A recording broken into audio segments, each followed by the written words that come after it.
Hello, everyone, and welcome to a match I'm sure not many of you have expected for 2025. It is Viswanathan Anand versus Garry Kasparov, and Kasparov being 62, Anand being 55. Well, what kind of a clash is this? Well, it's chess 960, but I urge everyone to stop calling it chess 960 or chess 9LX. It is Fischer random, as Fischer invented it, and we should give credit where credit is due.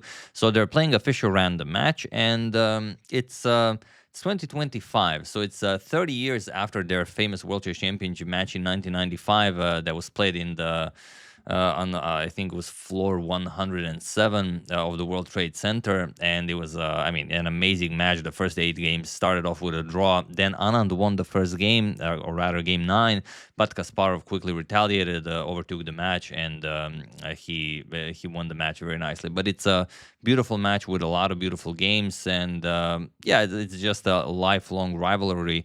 Anand sort of first introduced himself to the world on the big stage by defeating, or rather not defeating, but he finished in first place in the Reggio Emilia tournament. It was 1991 or 1992, ahead of both Kasparov and Karpov. So it's definitely a rivalry that lasts for, let's say, 40 years. So amazing to see them play in 2025. But like I said, not regular chess. This is Fischer random, and the way they play is they play 3 days, and each day they play 2 games of rapid and 2 games of blitz. So this is game 3 of day 1. It's a blitz game, and let's check it out. Anand with white, Kasparov with black. Anand opens with pawn to e4. We have pawn to e6, the Fischer random French, if you will.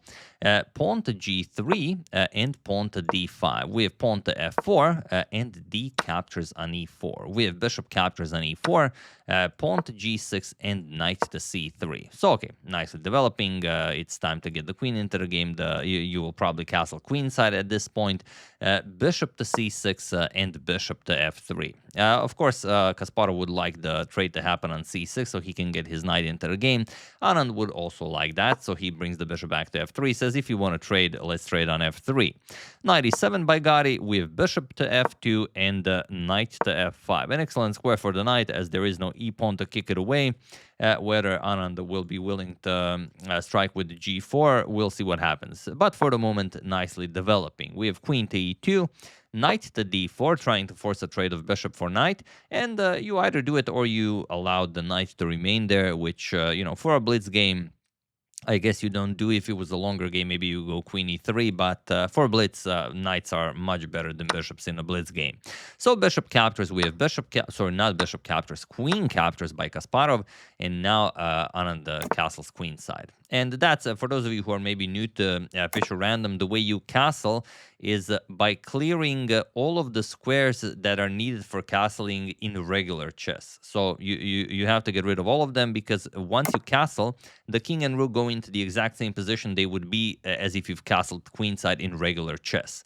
So castles kingside, as you can see, Kasparov does the same, and now it's pretty much a regular position that you would have in a normal game. We have bishop captures on c6, knight captures, and now knight to f3, attacking Kasparov's queen. Queen to b6. Now, you have to be careful. If you move that knight, you could get checkmated on b2. So knight to e5, hoping for a capture on e5, because if you capture, then Anand gets to close off the this diagonal, and he will have some pressure against Kasparov's king. But Kasparov not doing that. And interestingly, knight captures on e5 is the top move recommended by the engine, but against a human in a blitz game, yeah, it's very hard to close your bishop like that. So he goes rook a to d8, and we have queen to e4, centralizing the queen. We have pawn to f5, chasing away the queen, and the queen back to e2, followed by now knight captures on e5. And you don't have to do it, but that knight on e5 is sort of a monster there, controlling all of these squares. So yeah, it definitely makes sense, even though you close up your dark square bishop. But even though you close it up, you will be able to activate it later on with some shrewd maneuvering. We have rook to d4 by Kasparov, now with ideas of, well, if the knight moves, you can go to e4, pick up the pawn, or you can go rook to b4, put pressure on that b2 pawn. We have rook to f4, chasing the rook away, and rook f to d8. Kasparov doubles up on the d-file.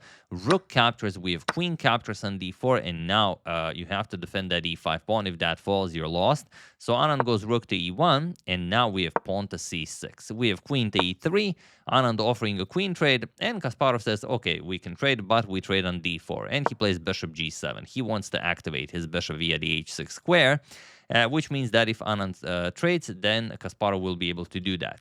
And there's not all that much you can do. Otherwise, h5 is coming, king h7, bishop to h6, and you will have to trade at some point. So Anand does it right away. We have captures, pawn to d3, and pawn to g5. Now Kasparov is saying, I'm getting my king to g6. I'm playing f4, creating a passed pawn, and that's my plan. I have a minute on the clock, but that is my plan. We have pawn to a3 by Anand, king to f7, knight to e2, chasing the rook away, rook to d7, and pawn to d4. Pawn to c5, Kasparov challenges the central pawn. c3, we have captures, and pawn to h5. Now Kasparov ready to go maybe g4, f4, h4. Anand has to be ready for every pawn push. We have king c2, bishop to h6, and now king to d3. Anand improves the activity of his king as well. And Kasparov strikes with g4, saying that yes, f4 and h4 are coming, but I want my pawn on g4 first. We have pawn to a4, Anand now pushing on the queen side, bishop to g5. We have pawn to a5, pawn to h4, pawn to b4, and pawn to a6, stopping any further advancement on the queen side. Rook to b1, preparing pawn to b5, and bishop to d8. Just having the bishop here is useful, as you just don't have to worry about any pawn pushes, as the a5 pawn would be hanging. So knight to c3, we have king to g6, and knight to a4. Bishop to e7, getting ready for knight c5, as that is what Anand is planning. Knight c5, we have bishop captures and b captures on c5, which looks very, very good for Anand. He opened up the b file. He's putting pressure on that b pawn. But Kasparov says, how are you ever doing anything about that? He plays pawn to f4, g captures on f4, and now king to f5. We have king to e3, rook to g7. Now Kasparov ready to play g3, create a passed g-pawn, while still defending nicely that b7 pawn. We have rook to g1 and rook to g8. I don't know the reason behind this move. It's probably just, he's down to 18 seconds on the clock, so he's making a move, as there is also a 3-second increment, so probably just checking to see if Anand will push or if Anand is happy with a draw. Anand retreats, rook back to b1, goes after the b7 pawn, and Kasparov repeats, rook to g7. But now Vishy does not repeat. He wants to win this game, pawn to d5, because he did have winning chances in the rapid section. But Kasparov was able to equalize, and both rapid games ended in a draw. We have e captures on d5, rook to b6, now with some tricky ideas like rook to f6 checkmate. Kasparov has to be careful not to blunder that, but he can do what he wants to do while keeping his king safe. So he creates a passed pawn, or rather is ready to create a passed pawn while freeing up the g4 square for the king. So rook to f6 check is now only check, it's not checkmate. And Anand plays king to f3, which is nice.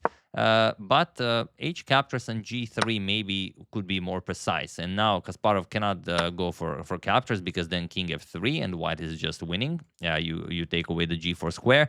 But what you can do is you can play pawn to d4 check, and then everything is fine. King captures on d4, h captures on g3, king e3, g2, and now rook f6 check, king to g4, and now you have king f2, as the rook is not covering the g1 square, and after king h3, king to g1. That is how you could play it out. But okay, very little time on the clock for both of them. Vishy played king to f3. We have rook to g6 by Kasparov, only move that keeps him in the game. Everything else is losing for Kasparov. And Anand has to play h captures on g3, believe it or not, or king g2. King g2 looks weird as you put the king in front of the rook, but h captures should be played. And now you have to allow rook captures on g3, king to e2, king captures on f4, and rook captures on b7, and okay, king captures on e5, and you can play whatever. Rook h7 is fine, and you have enough for a draw. But after rook to g6, Vishy played rook captures on g6, and now Kasparov is completely winning. For a very, very tricky reason. King captures on g6 and h captures on g3. And now, how would you win this with black? There's only one move that wins. Every other move is not a draw. Every other move loses for Kasparov. So what would you play here? Only one move wins. Of course, pawn to h3. And now you realize the horror of your reality. There's the passed the d pawn and the passed h pawn, and the white king cannot stop both of them. Yes, you have 3 connected pawns here, but they are not enough. Anand starts pushing them, g4, pawn to d4 by Kasparov, pawn to f5 check, king g7, pawn to e6, even pawn to h2. We have king to g2, pawn to d3, and he was in this position on move 50 that Viswanathan Anand resigned the game, as there is nothing more to be done here. The problem is once you advance the pawn, let's say g5, d2 is coming, f6 with check, king g6, and now e7. It's not going to be that both players queen or anything, even though that because Anand would queen with check, but Kasparov can give up this pawn with check, and then after Anand captures, the d1 queen also comes with check, and once you move the king, queen e2 check, and that pawn is never queening, this pawn is never queening, this pawn is never queening, so Anand is getting checkmated within a few moves. So crazy game, but Kasparov, you know, even being older, manages to outplay the Lightning Kid in a 5-minute blitz game, which is, well, absolutely incredible. So that is basically day one. Anand had chances in the Rapid, and in the end, we had 3 draws. 2 games of Rapid ended in a draw. Game 3 won by Kasparov, and game 4 of the Blitz also was a draw. So Kasparov takes a lead in day 1, but we have 2 more days, so we'll see what happens, you know, in this great rivalry. And it's exactly 30 years after their 1995 match, so yeah, pretty awesome. Yeah, that's the game. Hope you guys enjoyed it. I would like to thank Robert Aratun, Rocajo, John Anderson, Ulrich Thini, and Gerard St. Pierre for your contribution to my channel. Thank you a lot. I really appreciate it. As usual, you can check 2 of my previous videos here. Thank you all for watching, and I will see you soon, continuing to check up on your wonderful suggestions and whatever else happens in the chess world. Thank you all. I will see you soon, and have an excellent rest of your day. And for those of you who don't like to play Fischer Random, who like to study openings, first link in the description below. Download Lotus Chess and really improve your openings. And join us in the monthly arenas. Yesterday we had a lot of fun. So you know, maybe if you weren't able to join, you will catch the next one. See you soon.